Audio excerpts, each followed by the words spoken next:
Get comfortable with English in Comfort Zone. This is your English listening practice podcast to help you learn and improve naturally. Hi, everyone. Welcome to English in Comfort Zone.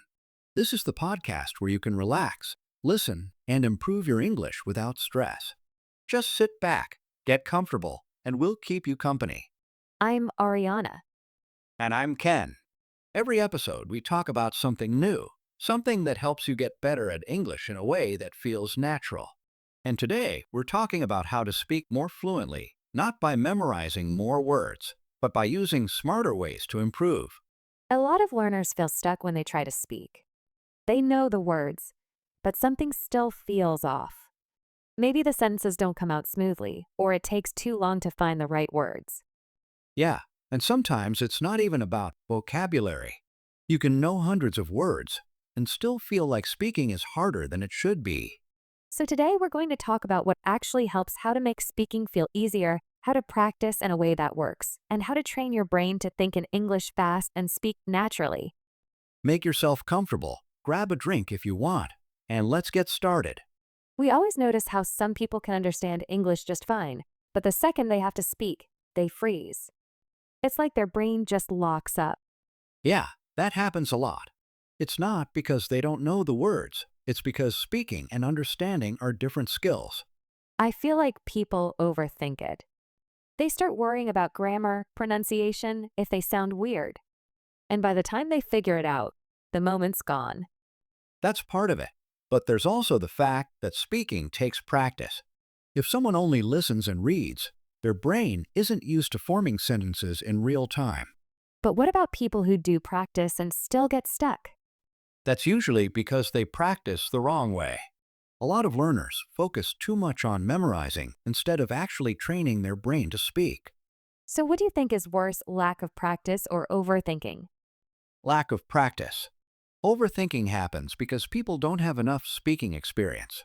If you practice enough, your brain gets used to forming sentences without stopping. I don't know. I've met people who speak a lot but still hesitate because they're too worried about making mistakes. Then they haven't practiced in a way that builds fluency. It's not just about speaking more.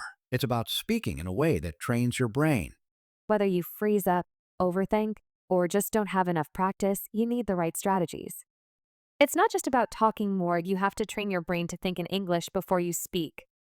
Thinking speed makes a huge difference.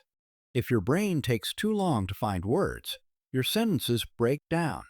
But you can train it. One simple way is answering random questions as fast as you can in no long pauses. No second guessing. Just say the first thing that comes to mind. Okay, let's try it. Ken, what's the best breakfast food? Oatmeal. Too safe. Pick something weird. Oh, spaghetti with eggs. That was fast. Kind of disturbing, but fast. That's the point. You don't have to be perfect. You just have to respond. The more you do it, the faster your brain works in English. I do this in conversations. Instead of translating, I force myself to respond right away. Sometimes it's messy, but people still understand me. Learning words one by one is slow. That's why some people sound unnatural when they speak. They're grabbing words one at a time instead of using full expressions. Right. Native speakers don't think word by word, they use chunks, groups of words that naturally go together. Like instead of saying, I don't know, people often say, I have no idea. Or instead of very tired, they say completely exhausted. It's like pre-made phrases. Kind of, but it's not just long expressions. Even short things like at the moment or on my way are chunks. You don't have to build the sentence from scratch, you just pull a ready-made piece and drop it in. Okay, let's test it. Give me a sentence, and I'll try to replace a basic word with a chunk. All right, change. I'm happy into something more natural. I'm over the moon. Good one. Now instead of let's start, what's a more natural way to say it? Let's get going. Exactly. And this is how you sound smoother. Instead of searching for words, you pull from things you've already heard and practiced. Makes sense. It's like having shortcuts instead of trying to build every sentence from zero. By the way, if you're wondering what phrases sound more fluent than basic words like happy or bad, Don't worry, we'll do a separate episode where we give you a helpful list. Yeah, with examples and ways to use them naturally. But for now, let's move on to our next strategy. Well, not really a strategy, but an issue that makes you sound less fluent when speaking, which is translating. Even advanced learners do this. They hear something, translate it into their language, think of a response, translate it back, and then speak. It slows everything down, and sometimes the translation doesn't even work. Some things make sense in one language, but sound strange in another. Right. So, how do you stop it? You train your brain to think in English first. And you don't need to be perfect, just small habits every day. Like describe what you're doing in your head. If you're making coffee, think in English. I'm boiling water, I need more sugar. Simple stuff, instead of saying it in your language and then translating. And another thing, talk to yourself. If you can't find the right word, just explain around it. So if I forget refrigerator, I can just say the cold place or place where I keep food. Yes, that's what native speakers do too. They don't freeze if they forget a word. They find another way to say it. I think we've all been in a situation where someone talks to you in English and your mind just stops. Oh yeah. Like when a stranger asks me for directions and suddenly I forget every word I've ever known. This happens a lot, even to people who understand English well. You're fine when you're prepared, but the moment someone surprises you, boom, silence.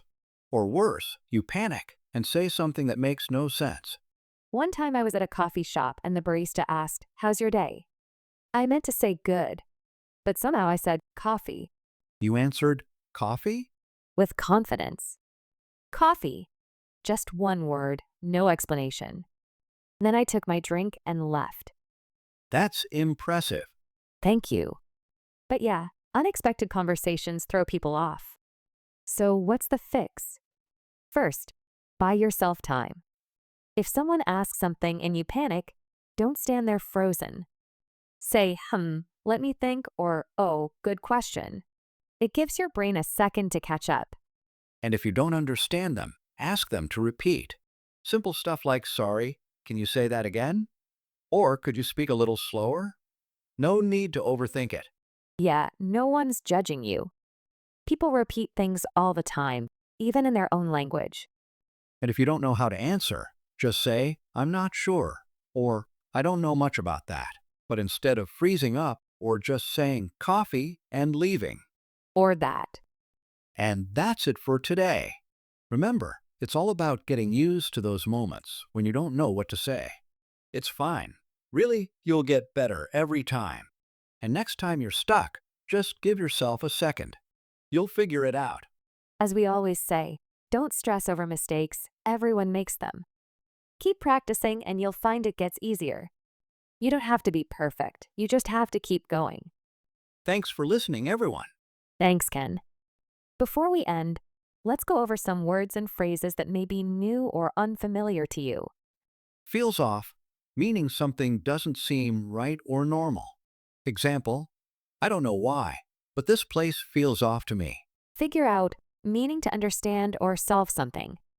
Example, it took me a while to figure out how to use this app. Brain locks up, meaning when your mind suddenly stops working due to stress or confusion. Example, during the test, my brain locked up and I couldn't remember anything.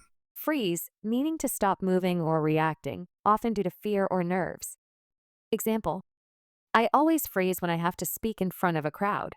Second guessing, meaning doubting or questioning a decision you've already made. Example, she kept second guessing her answers after submitting the test. Disturbing, meaning something that makes you feel uncomfortable or worried. Example, that movie was so disturbing I couldn't sleep after watching it. Grabbing, meaning taking something quickly. Example, he was in a hurry, so he just grabbed a sandwich and left. Chunks, meaning small sections or pieces of something. Example, it's easier to remember new words if you learn them in chunks. Thanks, everyone. And don't forget to hit the like button and subscribe for more interesting episodes. Keep practicing and keep learning English. See you next time on English in Comfort Zone.